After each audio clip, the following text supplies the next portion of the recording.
আসসালামু আলাইকুম ওরহমতুল্লাহি ওবরাকাতুহু। ইন্নাল হামদুলিল্লাহ ওয়াসসালাতু ওয়াসসালামু আলা রাসূলিল্লাহি ওয়া বা'দ। প্রশ্ন করেছিলেন ওযু ছাড়া কবর জিয়ারত করা যাবে কিনা, শুধু দুরূদ শরীফ পড়লে ইসালের সওয়াব হবে কিনা, এ বিষয়ে ইসলাম কি বলে।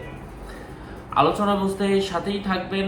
এখনও যারা চ্যানেলটি সাবস্ক্রাইব করেননি সাবস্ক্রাইব করতে ভুলবেন না। ভেরিফাই চ্যানেলের ডিসক্রিপশন বক্সে ক্লিক করলে আমার পেজ এবং আইডি লিঙ্ক আসবে। এটা ছাড়া আলাদা অন্য কোনো পেজ নেই, আইডি নেই, ইমো নেই, হোয়াটসঅ্যাপ নেই, টিকটক নেই। নাম ছবি দেখে বিভ্রান্ত হওয়া যাবে না। প্রত্যেক ভিডিওতে আলাদা আমি সাবধান করি, সতর্ক করি। তো এক্ষেত্রে আমার দিক নির্দেশনা হচ্ছে যে অজু ছাড়া আপনি কবর জিয়ারত করতে পারেন। কবর জিয়ারত করলে কবর জিয়ারত হয়ে যাবে, মৃত ব্যক্তির কাছে সওয়াব পৌঁছে যাবে। তবে অজু করে কাজটা করলে ওইটার মধ্যে একটা আধ্যাত্মিক রুহানি ফয়েজ বরকত আসে।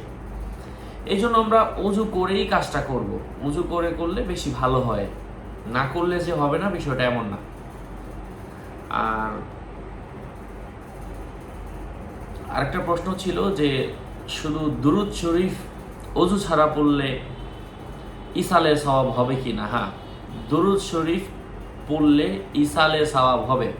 অর্থাৎ দুরূদ শরীফ পড়ে এভাবে আল্লাহর কাছে দোয়া করতে হবে যে হে আল্লাহ, এই দুরূদ শরীফের সওয়াবকে তুমি বৃদ্ধি করে এর উসিলায় তুমি ওই ব্যক্তির গুনাহ মাফ করে দাও এবং এর সওয়াব তার কাছে পৌঁছায় দাও।